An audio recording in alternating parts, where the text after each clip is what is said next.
नमस्कार, prime news मराठीमध्ये मी अनुराग मिश्रा आपले स्वागत करतो। आगामी स्थानिक स्वराज्य संस्थेच्या निवडणुकीचे वारे वाहू लागले आहे।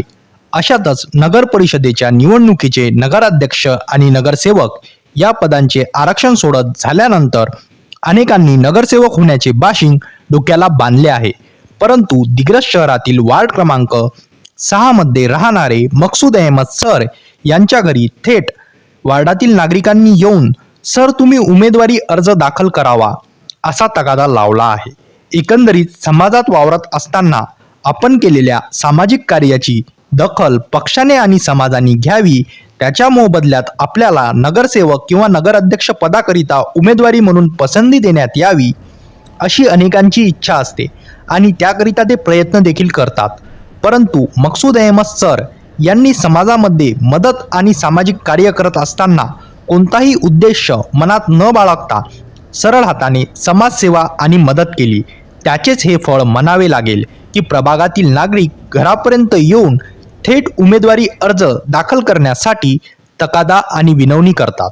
मकसूद सर यांना असलेला राजकारणाचा दांडगा अभ्यास, त्याचबरोबर उच्च शिक्षित आणि सर्वसामान्यांच्या प्रश्नाची जाण असल्यामुळे त्यांच्यापर्यंत ही संधी चालून आली आहे। प्रभाग क्रमांक 6 मधून त्यांनी अर्ज दाखल केल्यानंतर प्रत्यक्ष अप्रत्यक्षरित्या मिळणाऱ्या पाठिंब्यामुळे मकसूद अहमद सर यांचे विजयी उमेदवार होण्याची शक्यता अधिक प्रबळ दिसून येत आहे। मकसूद अहमद सर हे अंजुमन उर्दू स्कूलचे माजी मुख्याध्यापक, त्याचबरोबर राष्ट्रवादी काँग्रेसचे ज्येष्ठ नेते, माजी नगरसेवक देखील आहेत। आपल्या नगरसेवकाच्या काळात त्यांनी प्रभागात केलेला विकास, त्याचबरोबर सर्व धर्मियांना एकत्र घेऊन प्रभागाचा विकास हेच उद्देश ठेवले होते। त्याचबरोबर 17 वर्ष सहकार क्षेत्रात केलेली कामगिरी 2024 मध्ये त्यावेळी दिग्रस नगर परिषदेने करवाढ केली होती। त्यावेळी मुद्देसूद विरोध करत मकसूद सर यांनी करवाढीला मोठ्या जनांदोलनाचा स्वरूप दिलं होतं। त्यांनी केलेल्या या सर्व कार्यामुळेच मतदारांमध्ये त्यांना पसंती दिसून येत आहे। चुनाव के संदर्भ में वार्ड नंबर 6 के सभी युवक साथी और हमारी वार्ड नंबर 6 से आए हुए आप लोगों की भावनाओं से हम सहमत हैं। वार्ड की समस्या है, शहर की समस्या है, आप भली भांति जानते हैं। पिछले 10 साल में नगर परिषद का जिस प्रकार से काम हुआ है उससे पूरे शहर में रोष है। उसके लिए अपवाद सिर्फ दिग्रस शहर वार्ड नंबर 6 नहीं बल्कि पूरे शहर की हालत है। जब तक हम नगर पालिका में रहे अच्छे से अच्छा हमने काम की कोशिश की। वार्ड नंबर 6 के संदर्भ में मैं कहना चाहूँगा कि ताजगढ़ को जाने आने के लिए रास्ता नहीं था। एजाज सर के खड्डे बाजू का जो रास्ता है वो हमने नगर पालिका के पहले इतिहास में नोंद है। नगर पालिका के खर्चे से हमने रास्ते के लिए प्लॉट खरीदे।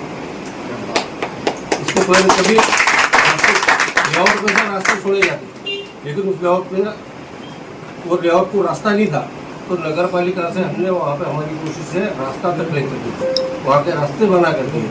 लेकिन पिछले 10 साल में जिस तरीके से काम हुआ उस वक्त के जो भी पदाधिकारी रहे मैक्सिमम लोगों ने सिर्फ खुद ठेकेदारी करने का, कमीशन वसूल करने का ये धंधा।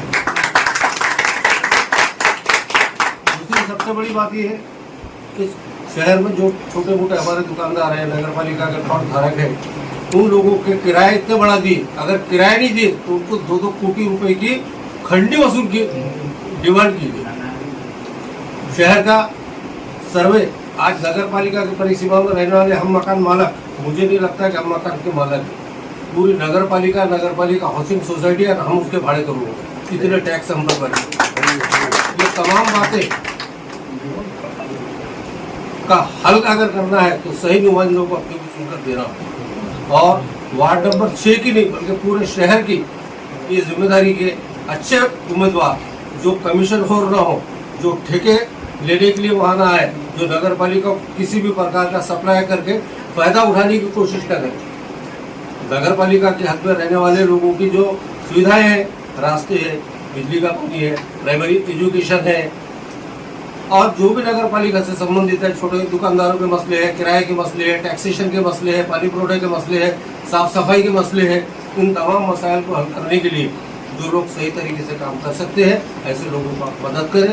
आप लोगों के भावनाओं की हम कदर करते हैं और आप लोग अपना कीमती समय निकालकर, खासतौर से हमारी बहनें हमारे लिए, जिनका मेरा आज तक कभी कोई तारुफ नहीं रहा, मेरा गायबान उन लोगों को तारुफ रहा, मेरी कार्य पद्धति से वो प्रभावित रहे, इसलिए अपने घर से निकल के मेरे घर तक आए आप लोग। इसलिए मैं आपका तमाम का शुक्रिया अदा करता हूँ और मैं अपने अशाच नवनवीन बातम्यांचे अपडेट्स मिळवण्यासाठी प्राईम न्यूज मराठीला सबस्क्राईब करा. नवा विचार, नवा दृष्टिकोन, अर्थातच प्राईम न्यूज मराठी.